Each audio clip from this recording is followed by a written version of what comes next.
Since 1983, FAME has helped business and education work for Maine. Contact the Authority, the Finance Authority of Maine.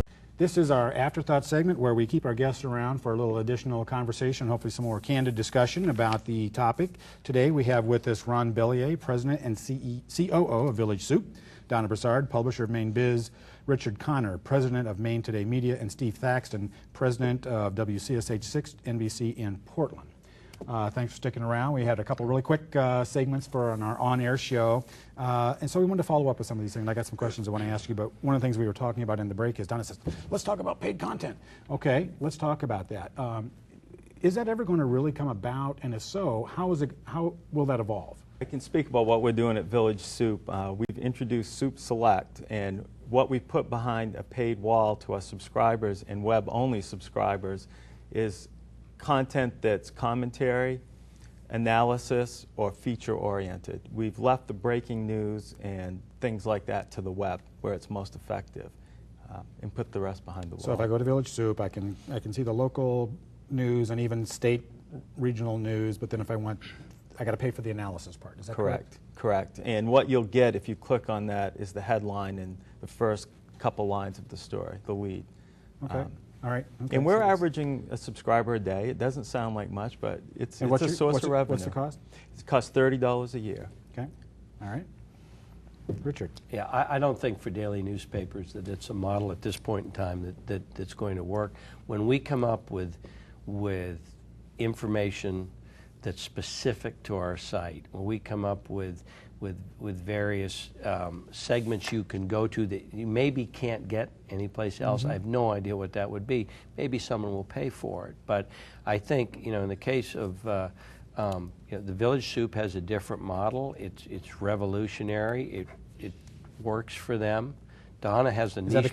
Because they're not daily too, so it's a different model. I think it affects that. Okay. Yeah, and Donna has a niche publication that's terrific at what it does. She may be able to charge for that. I definitely see it as possible. I mean, some of our content is paid. I mean, our lists you have to pay to access. Everybody loves our book of lists, our by the numbers lists, and we have talked about parts of the website. We don't put all of the content of the issue up right away. We wait 3 weeks because we do have paid subscribers who are getting the print version, and they should have that value first.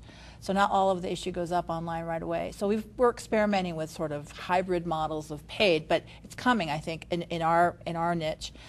Some other regional and city business papers across the country are experimenting with paid content in different kinds of models. Our daily email, which almost 7,000 people get every day.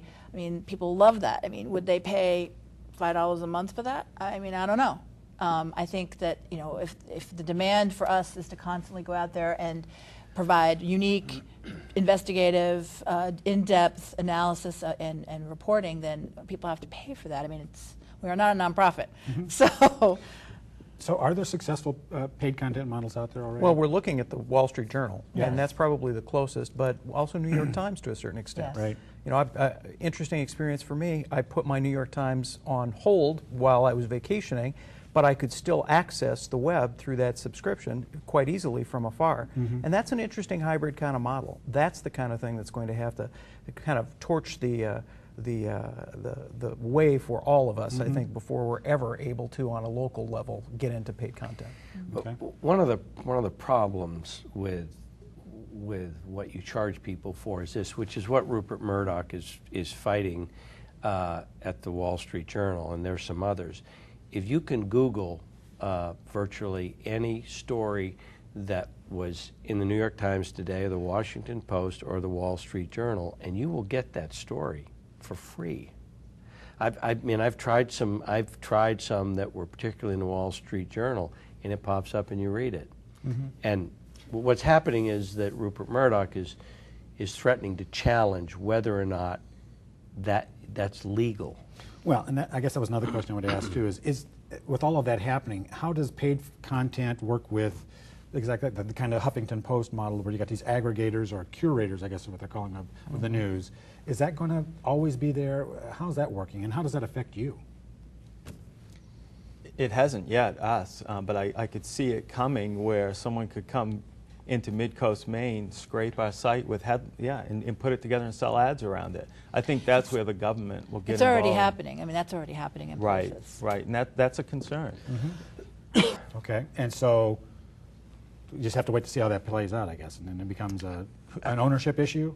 Well, I don't know Intellectual where that will property, play out, yeah. but I'm a traditionalist in this fashion. I think it's all about building audiences.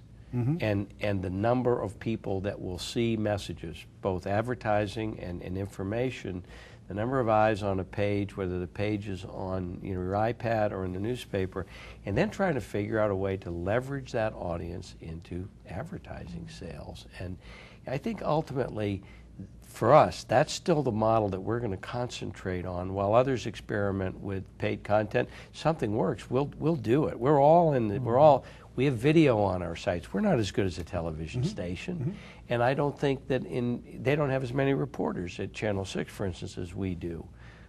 So we all have things that we do differently and do well, but we're all doing a little bit of each other's business now. Right. And I think it's still a matter of knowing what you're really good at and sticking to your knitting, whatever that is. But, I think what the paid content can do is what you just talked about. It creates an audience, because when you have free content and you have this website open, it's really hard to pin down who is reading you. I mean, you can try to do a reader survey or a visitor survey, but there's no finite number to say, well, I'm taking a statistically significant sample of my web visitors. You can't do that like you can do in print.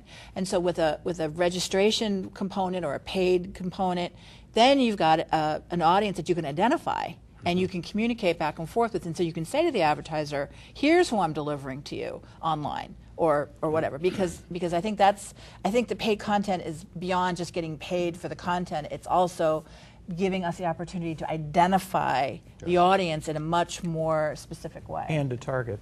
Yes. You know, I think a lot of the registration kinds of things that many of us do, while they may give us some great information, in some cases, you clear your cookies and your registration changes, and people may not be genuine in what they're putting in as far as the demographic information. Right. So you can get as good as you can on that, but it's not all the way to a paid subscription. No. Right.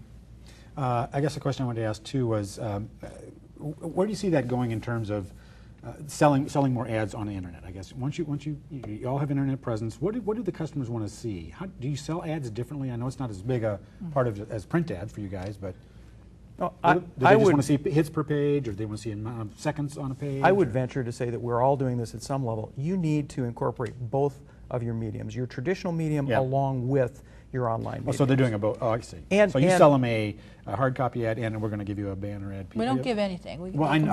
Right. You give them a package. Yes. Right. Okay. But Got Ellen, it. when Got it. done right, you're playing off of each other, and you use each for the strength that it has. Yes. Yeah, one final question, because we got to wrap up this part too. But just that whole, I'm really interested in that citizen journalist kind of thing, and you have it in television too, where people are submitting their iReporter stuff. Everybody's got one of those. Is that changing the quality of what journalism is, and the confidence that a consumer of news can have in that stuff? I mean, you rely a lot on community members, community input kind of things. I actually think it keeps us honest and working harder, in my opinion. Believe me, if we step up, it isn't long before we get a comment, an email, and we work harder because of that. Harder verifying those things, or is that what you mean? Or yeah, harder covering everything, harder verifying, just harder. Okay. And the winner at that point is the advertiser and the reader. And you. And me. That's free content, right? You didn't pay a reporter for that. That's right. So that's good, That's right? right. Others, what do you think about that? Just that? In some cases, it's instrumental to a story. Right? And I think television lends itself to this. On the scene, People have smartphones and video with them at all times. And gee, news happens, and they can get some pretty dramatic pictures. Absolutely, we'll use that, and we'll thank them very much for that. Yeah. And so I think in that case, it's a very much a positive. But it's got to go through a filter. This still involves an editorial process and a judgment process to make sure that the appropriate content is showing up on our sites. And that's where I think any particular news organization can either excel or they may fall down. Okay. Thanks so much for being here. This is great. Appreciate Thank it. you, Thanks, Alan. Thank you. Thank you all.